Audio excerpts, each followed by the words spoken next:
L'Union des syndicats du Tchad vient de décider de poursuivre la grève enclenchée depuis le 17 juillet 2012 en cherchant visiblement à pourrir la situation et à envenimer cette tension sociale que le gouvernement a cherché par tous les moyens à juguler à travers le dialogue et la concertation à tous les niveaux.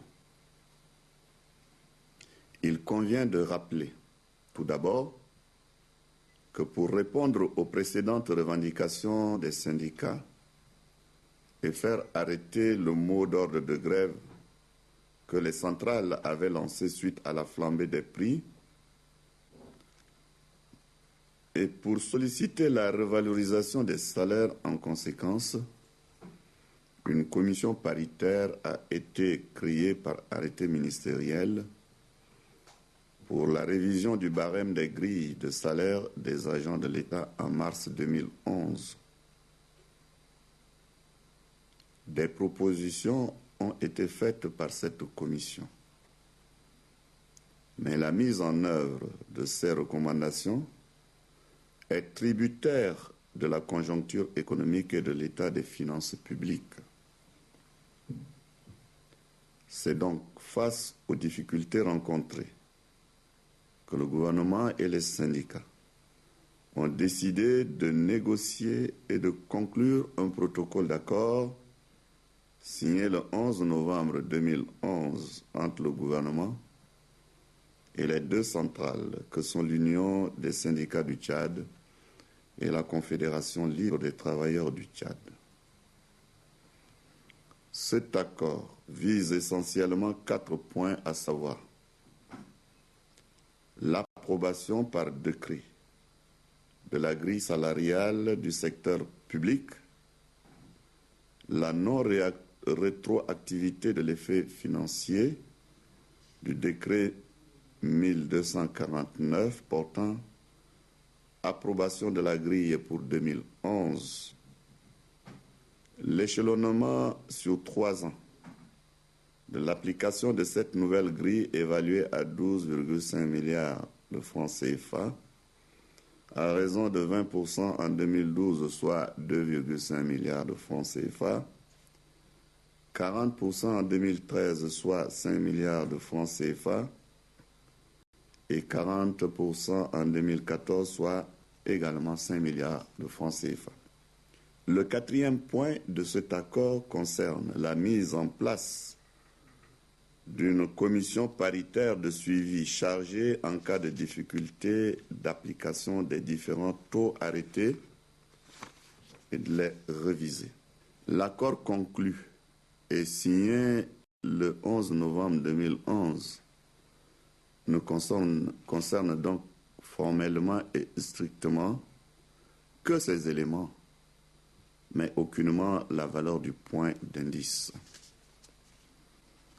La mise en œuvre des 3 premiers points essentiels de cet accord par le gouvernement a connu quelques difficultés, notamment de paramétrage au niveau du système informatique, qui a occasionné un manque à gagner à certains fonctionnaires. Ces dysfonctionnements ont été corrigés et un reversement intégral de tous les fonctionnaires dans la nouvelle grille de salaire est en traitement.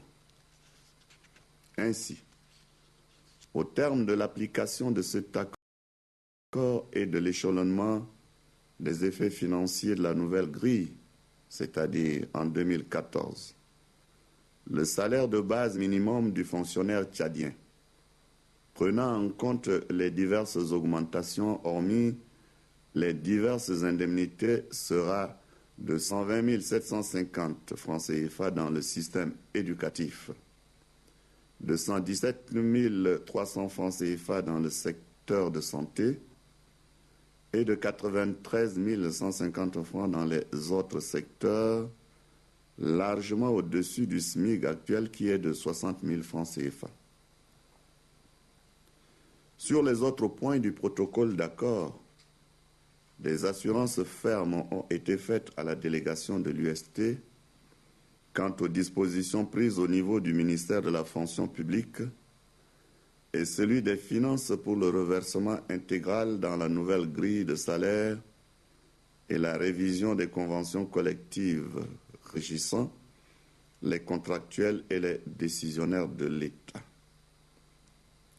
La commission chargée de refondre les deux conventions s'est donné 2 mois pour finaliser ce travail. À la dernière réunion d'évaluation que j'ai personnellement présidée et en présence de 8 ministres les plus directement concernés par la négociation avec l'UST, le gouvernement a clairement signifié à la délégation de l'UST que le principe de la progression de la valeur du point d'indice était universel, donc légitime et continuerait à faire l'objet de dialogue entre partenaires sociaux. Cependant, le contexte économique et l'état des finances publiques ne permettent pas pour l'heure d'augmenter cette valeur du point d'indice. L'UST, à travers son secrétaire général, avait reconnu à l'issue de cette dernière réunion d'évaluation que des efforts avaient été faits par le gouvernement et que des avancées notables avaient été franchies dans l'application du protocole d'accord. Nous avons été surpris d'entendre le même secrétaire général de l'UST affirmer, après l'Assemblée générale de restitution à la base, que la rencontre présidée par le Premier ministre n'avait rien donné. De tout ce qui précède, nous constatons de la part de l'UST un manque de volonté manifeste de sortir de cette crise sociale. Nous en prenons acte en disant que si la porte du dialogue social reste ouverte, le gouvernement a pris toutes les dispositions nécessaires et indispensables pour faire fonctionner normalement les structures de l'État et de production économique. Notre pays a pris un grand retard du fait des années de guerre. Son Excellence, Monsieur le Président de la République, chef de l'État Idriss Déby Itno, a décidé de faire renaître le Tchad de ce sombre passé. La paix a été rétablie au Tchad par le dialogue. C'est toujours par le dialogue que le gouvernement entend résoudre les problèmes qui se poseront sur ce nouveau chemin de la Renaissance. Le gouvernement travaille donc pour que toutes les couches de la nation tchadienne, des paysans aux salariés, en passant par les jeunes, les femmes, les vieux et les personnes vulnérables, qui mangent mieux, dorment mieux, se soignent mieux, éduquent mieux les enfants et disposent d'un minimum nécessaire pour s'auto-promouvoir économiquement, socialement et culturellement. Les salaires prendront d'ici au 31 décembre 2012 plus de 80% des recettes hors pétrole, soit 283,2 milliards inscrits au budget 2012. Or, dans ce pays, nous devons faire face à de nombreux besoins et demandes sociales dans les domaines de la santé, de la sécurité alimentaire, de l'éducation, de l'emploi et des infrastructures routières. Le bénéfice des réalisations dans ces secteurs revient aux Tchadiens dans leur ensemble, car tous ont le droit de bénéficier des retombées des ressources nationales au même titre que les salariés. Le gouvernement se préoccupe quotidiennement du sort de tous les Tchadiens. Ceux qui en ont un peu doivent normalement penser aux plus démunis avant d'en réclamer davantage. Et l'État, qui doit s'occuper de tous les Tchadiens, ne peut pas, dans le contexte actuel, augmenter la valeur du point d'indice des salaires des agents de l'État, surtout que le point d'indice a déjà été augmenté de 300 points. C'est une simple question d'équité et de justice pour tous les Tchadiens. Ne pouvant pas obtenir aujourd'hui cette augmentation de la valeur du point d'indice, l'UST ne doit pas pour autant appeler à bloquer le fonctionnement des structures de l'État par une grève qui ne se justifie pas, étant donné le niveau appréciable d'exécution du protocole d'accord. C'est ici le lieu de féliciter la grande majorité des travailleurs qui continuent à assurer leur service de façon responsable et consciencieuse.